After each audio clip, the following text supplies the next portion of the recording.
ഓരോരുത്തരുടെയും വിധിയുടെ ഓരോ വിളയാട്ടങ്ങൾ നോക്കൂ. 242 പേർ വിമാനത്തിലുണ്ടായിരുന്നു. എല്ലാവരും മരിച്ചു എന്ന് റിപ്പോർട്ട് വരുന്നു. അത് കഴിഞ്ഞൊരു 1 മണിക്കൂറിനിടയിൽ പിന്നീട് ചിത്രങ്ങൾ സഹിതം പുറത്തു വരികയാണ് വിശ്വാസ് കുമാർ രമേഷ് എന്നയാൾ ഒരു വലിയ പരുക്കൊന്നും പറ്റാതെ അവിടെ നിന്ന് ഇറങ്ങിപ്പോകുന്നതിൻ്റെ ചിത്രങ്ങളടക്കം.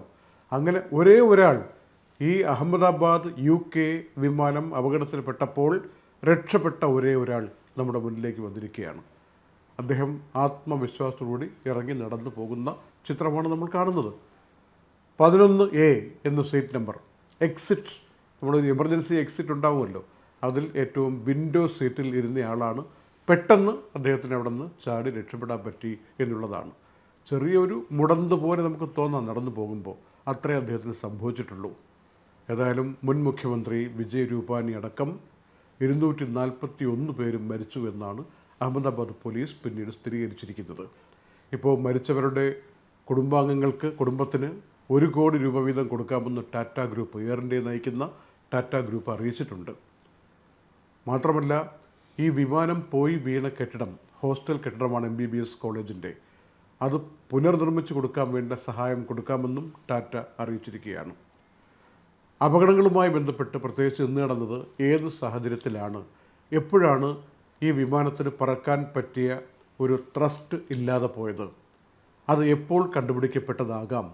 6 മാസം മുമ്പേ ഇതേ വിമാനത്തിന് തന്നെ പ്രശ്നമുണ്ട് എന്ന കാര്യത്തിൽ റിപ്പോർട്ട് വന്നിട്ടും നടപടി എടുക്കാത്തത് എന്തുകൊണ്ട്, ആരാണ്, ഇങ്ങനെയുള്ള ചോദ്യങ്ങളൊക്കെ വരികയാണ്. മാത്രമല്ല, ജൂൺ 6-ാം തീയതി DGCA എന്ന് പറയുന്ന ഇന്ത്യയുടെ അതോറിറ്റി ഇതേ എയർ ഇന്ത്യക്ക് നിങ്ങളുടെ പല വിമാനങ്ങളും സുരക്ഷാ കാരണങ്ങൾ കൊണ്ട് പറക്കാൻ പറ്റാത്ത സാഹചര്യത്തിലാണ്, പരിശോധിക്കണമെന്ന് പറഞ്ഞു കൊടുത്ത ഒരു കടലാസ്, അതിന്മേൽ എന്ത് നടപടി സ്വീകരിച്ചു, മറുപടി എന്തെങ്കിലും കിട്ടിയോ, പിഴ എന്തെങ്കിലും കൊടുക്കാൻ വേണ്ടി വിധിച്ചോ, ഇങ്ങനെയുള്ള ഒരുപാട് ചോദ്യങ്ങൾ അവശേഷിപ്പിക്കുകയാണ്. 1:10 വിമാനം പുറപ്പെടും എന്നെഴുതിയിരുന്നു. 1:38 കഴിഞ്ഞപ്പോൾ റൺവേയിലൂടെ ഓടി അങ്ങോട്ട് മുകളിലോട്ട് ടേക്ക് ഓഫിന് വേണ്ടി കയറി. 800 അടി കഴിഞ്ഞപ്പോൾ ഈ വിമാനം മുകളിലേക്ക് പോകുന്നില്ല എന്ന് പൈലറ്റ് മനസ്സിലാക്കുകയും ഗ്രൗണ്ടിലേക്ക്, ടവറിലേക്ക് വിളിച്ചു പറയുകയും ചെയ്തു. ഉടൻ തന്നെ എവിടെയെങ്കിലും ലാൻഡ് ചെയ്യിപ്പിക്കുക മാത്രമാണ് പോംവഴി. പക്ഷേ അങ്ങനെ നമ്മൾ വിചാരിച്ചാൽ ആ വരുതി നിൽക്കുന്ന സമയമല്ലത്. ഈ ത്രസ്റ്റ് മുകളിലേക്ക് കൊടുക്കാൻ പറ്റാതെ വരുമ്പോൾ, എൻജിൻ പ്രവർത്തനരഹിതം ആയിക്കൊണ്ടിരിക്കുമ്പോൾ സ്വാഭാവികമായി താഴേക്ക് പോകും. അങ്ങനെയാണ് ആ ഹോസ്റ്റൽ കെട്ടിടത്തിൽ വന്ന് പതിച്ചതും. അവിടെ ഉണ്ടായിരുന്ന കുട്ടികളടക്കം മരണമടഞ്ഞു എന്ന റിപ്പോർട്ട് വരികയാണ്. ഡസൻ കണക്കിന് ആളുകൾക്ക്, ആ ബിൽഡിങ്ങിൽ ഉണ്ടായിരുന്നവർക്ക് പരുക്ക് പറ്റി എന്ന റിപ്പോർട്ട് വരികയാണ്. അതിൻ്റെയൊക്കെ കൃത്യമായ കണക്കുകൾ ഇനി രാത്രിയോട് മാത്രമേ കിട്ടുകയുള്ളൂ. ഏതായാലും ആശുപത്രിയിൽ നിന്നുള്ള വിവരങ്ങളാണ് പിന്നീട് പുറത്തു വരുന്നത്. 241 പേര് മരിച്ചുവെന്നും ഒരാൾ, ഈ പറഞ്ഞ വിശ്വാസ് കുമാർ രമേഷ്, രക്ഷപ്പെട്ടു എന്നുമുള്ള റിപ്പോർട്ടുകൾ.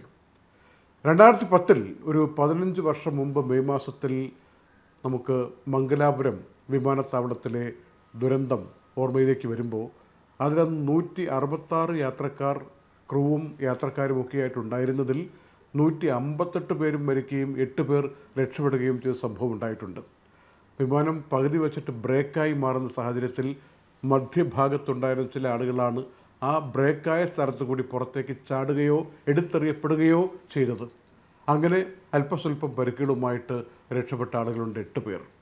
വിമാന ദുരന്തങ്ങൾ ഉണ്ടാകുമ്പോൾ ഇങ്ങനെയുള്ള കാര്യങ്ങൾ സംഭവിക്കുക, രക്ഷപ്പെടുക എന്നുള്ളതൊക്കെ അത്ഭുതമാണ്. അതാണ് ഓരോരുത്തരുടെ വിധിയെക്കുറിച്ച് പറയുന്നത്. ഒരു വനിതയ്ക്ക് ട്രാഫിക് ബ്ലോക്കിനിടയിൽ ഈ വിമാനത്തിൽ എത്തിച്ചേരാൻ വേണ്ടി കഴിഞ്ഞിരുന്നില്ല. അവരുടെ അവസ്ഥ ഒന്ന് ആലോചിച്ച് നോക്കൂ. അവർ അങ്ങനെ രക്ഷപ്പെട്ടു. ഏതായാലും വിധിയുടെ വലിയ ഒരു വിളയാട്ടം ഇത്തരം സന്ദർഭങ്ങളിലുണ്ട് എന്നുള്ളതും, ഇതൊന്നും നമ്മുടെ കയ്യിൽ നിൽക്കുന്ന കാര്യങ്ങളല്ല എന്നുള്ളത് നമുക്ക് മനസ്സിലാക്കാൻ വേണ്ടിയുള്ള കാര്യമാണ്. എങ്കിലും നമ്മുടെ കയ്യിൽ നിൽക്കുന്ന ചില കാര്യങ്ങളുണ്ട് എന്നതുകൂടി ഇവിടെ ഇപ്പോൾ, പ്രത്യേകിച്ച് ഇതേ വിമാനത്തിന് തന്നെ 6 മാസം മുമ്പ് നോട്ടീസ് കൊടുത്തിരുന്നു. ഈ ബോയിങ് ഡ്രീം ലൈനർ വിമാനങ്ങൾ, പ്രത്യേകിച്ച് ഡൽഹി, ഓസ്ട്രേലിയ പറക്കുന്ന ആ സെക്ടറിലെ വിമാനങ്ങൾക്ക് നേരത്തെ ഇത്തരത്തിലുള്ള കുഴപ്പങ്ങളുണ്ട് എന്ന റിപ്പോർട്ട് കൊടുത്തിട്ടുണ്ട്. എന്നിട്ടും ഇതൊക്കെ ശരിയാക്കാത്തതോ, എന്തിൻ്റെ പേരിലാണ് ഇതൊക്കെ അവജ്ഞയോടുകൂടി പലരും തള്ളിക്കളയുന്നത്, ഇതൊക്കെ പഠിക്കേണ്ട വിഷയമായി മാറുകയാണ്. ഗൾഫിൽ കഴിയുന്ന മില്യൺ കണക്കിന് ഇന്ത്യൻ പ്രവാസികൾ, അവരുടെ മനസ്സിലേക്ക് ഇതൊക്കെ വരുന്നത് ലോകത്ത് എവിടെ വിമാന ദുരന്തം ഉണ്ടാകുമ്പോഴും. കാരണം എന്നും യാത്രയെക്കുറിച്ചാണ് നമ്മുടെ ഒന്നാമത്തെ പരിഗണന. ടിക്കറ്റ് നിരക്ക് കുറയുക എന്നുള്ളത് മാത്രമാണ് നമ്മൾ ചിന്തിക്കുക. എപ്പോഴും നമ്മൾ ഏറ്റവും കുറഞ്ഞ ടിക്കറ്റ് കിട്ടാൻ വേണ്ടി എല്ലാ വിമാന കമ്പനികളുടെയും ടിക്കറ്റ് റേറ്റ് നോക്കി അതിൽ പരതി നടക്കും. പക്ഷേ അതിനപ്പുറമുള്ള സുരക്ഷാ കാര്യങ്ങൾ എത്ര വിമാന കമ്പനികൾ പ്രാധാന്യം കൊടുക്കുന്നു എന്നുള്ളത് കൂടി പരിശോധിക്കേണ്ട ഘട്ടമാണെന്ന് സന്ദർഭവശാൽ ഓർമ്മിപ്പിക്കട്ടെ.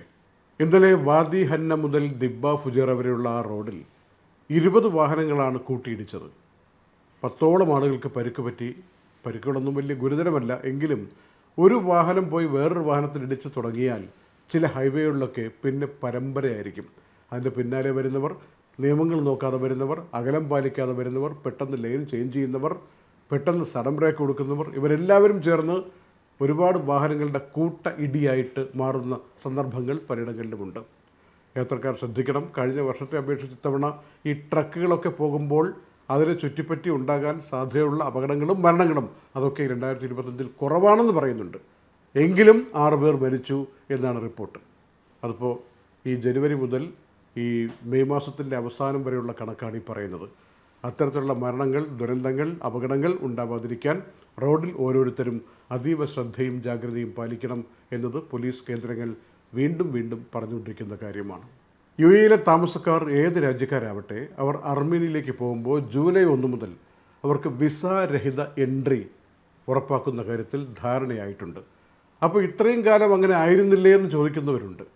UAE സ്വദേശികൾക്ക് ഒരു വിസയും വേണ്ടാതെ അവിടെ പോകാവുന്ന രീതി അർമേനിയ പ്രാബല്യത്തിൽ കൊണ്ടുവന്നിരുന്നു.